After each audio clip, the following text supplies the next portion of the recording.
Look at it go! She's a spinning. So it's late Sunday afternoon, and I plan to take up this panel finally and one, see what's underneath it so that I can create a similar sized panel to support the washer, and two, also look at the support system as to how it is actually held up. In theory, you can see there's two screws on each side, here, and then same deal over there. In theory, my thought is that there is some sort of wooden support beam here on the right that is drilled into this piece of wood, and then also one on this side on this piece of wood.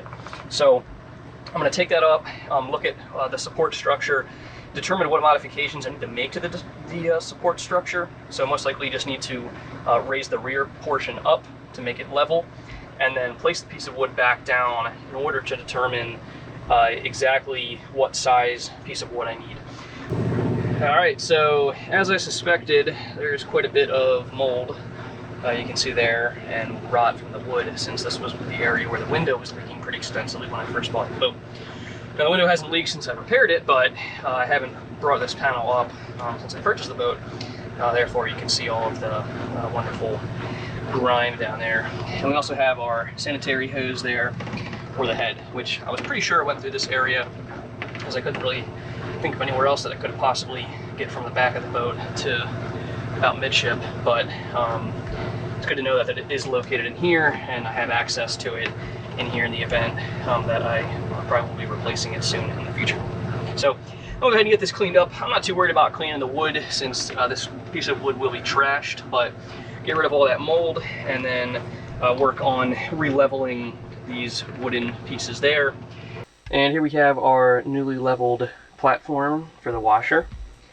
I essentially just raised up those support beams, the rear sections upwards, and drilled them into place with using the same screw, but a new hole on the piece of wood here that it's attached to. And the same goes for this side. So you can see the boat is rocking a little bit, but it is pretty much level.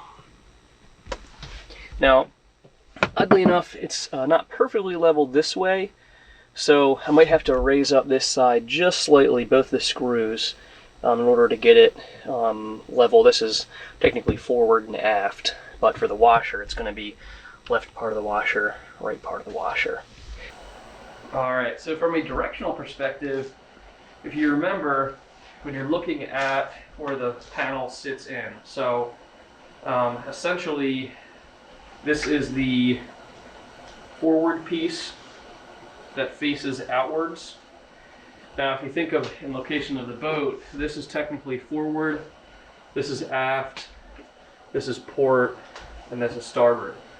But when you're sitting, you're actually facing starboard. So imagine if I'm sitting turned around facing this direction, and then I go to sit on it. The support beams are located aft and forward. And there is also a kind of a cross beam here that encloses the hollow area underneath the seat. So in order to have the most strength, I want to have the wood grain going from support beam to support beam, since technically this area is hollow.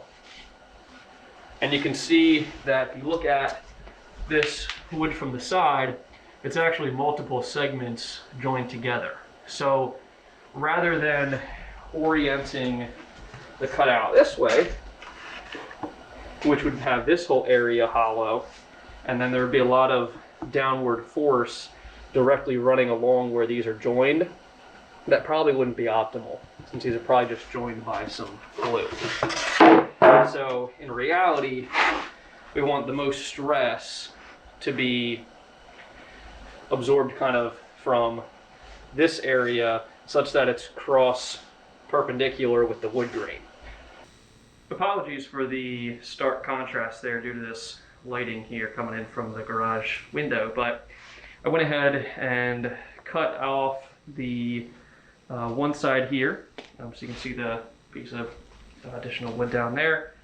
this that correlates to the curved section here of the piece of wood. So now what I'm going to do is you can see this outline here of the additional side. So essentially I'm going to start probably down here, slowly cut inwards, and then make my way around and then taper it off down there.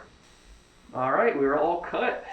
So we have it down to the proper dimensions, and what I'm going to do now is take a orbital sander and essentially just smooth down some of these edges a bit. So you can see, like for instance here, this is where I first came in on the jigsaw, so it's not perfectly rounded.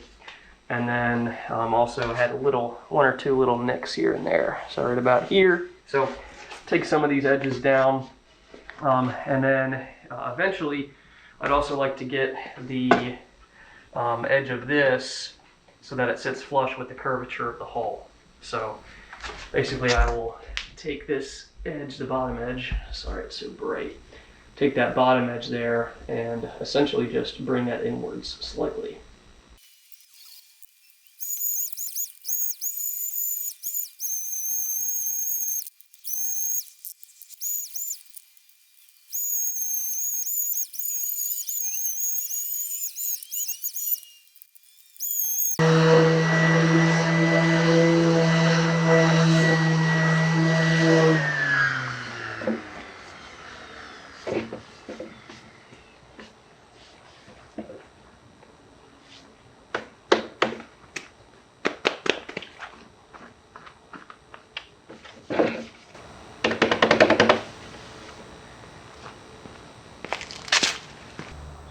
There you go. We have the finished product minus the oil, the teak oil.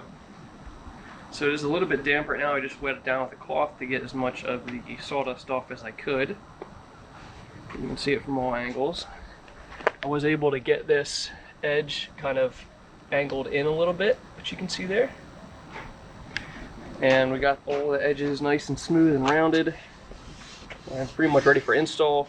Just the only thing that I have left to do is pretty much make sure it fits. Once I make sure it fits, then I'll oil it down, because I don't want to have to make any modifications after I oil it. So make sure it fits in there good, oil it up, and then put in some screws to mount it into place. And then we'll be pretty much good to go. And you can see here's the old version and a side-by-side there. So you can see it looks much nicer. Get rid of all that nasty rot and have a much sturdier surface for the washer. You can see Mackie boy over there checking this out. What are you doing, Mackie? What do you think? You gonna make a good job? Gonna keep it away from you. You're gonna start chewing on it. I don't want that. We finally started making some progress on wiring up that aft heater on the dedicated breaker on bus B there. What we did yesterday was Sid and I ran through this marine cable, some Anchor marine grade. It's 3 conductor, 12 gauge cable. So what we did was we ran it through the cable kind of channel up there. And if we come to the aft cabin, we've got our laundry machine going, but you can see the cable there. So for a short-term fix, what I'm going to do is just put on a female standard grounded plug outlet. That will allow us to, at least for the time being, put the heater, this heater down here, onto the B bus. Now eventually I probably will install some sort of outlet to make it a little bit more flush and a little less janky, but for the time being that should work. Alright, here we got the wiring set up. So we've got green to ground, black or hot to the gold, and neutral or white to the silver.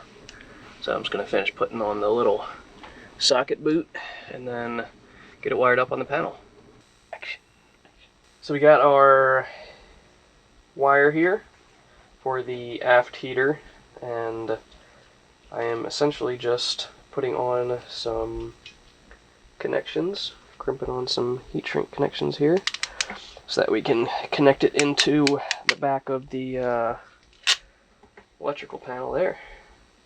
So, got these new Hystronic heat shrink connectors that I really like, and our Hystronic crimper tool. Oop, that didn't work. Squeeze a little more first. There we go. So now we just got to heat shrink and hook it up to the breaker. Actually, I have to replace the breaker first. It's still the 10 amp breaker in there, so I'll switch it out with the 15 amp, and then we'll be good to go, ready for the winter. Alright, and there we go. We got the new 15 amp breaker in, all wired up, and I just verified that we have the correct polarity, and everything is ready to go. So, I'm going to go ahead and hook the heater up, and now we don't have to worry about flipping the breaker. We'll use other stuff in the boat. We also put up our Christmas lights yesterday, so let me give you a little demo of them. So we got our green, and then our multicolor. So we got them all the way up to the bow. Looking pretty sweet. And they're only LED, so they use about 10 watts for all of this, which is quite a bit. That's probably about almost 100 feet, if I had to guess. And you can see the cable here. This is the extension cable that runs to the lights. And it is an outdoor 12 gauge, but it only pulls about 10 watts, so no need for 12 gauge, but that was the only outdoor cables they had. We also got some nice bows that Sid made. So we got that one there. We got a little candy cane pattern on the compression post there. And we've got another bow over there. So looking pretty good. Sid made those by hand.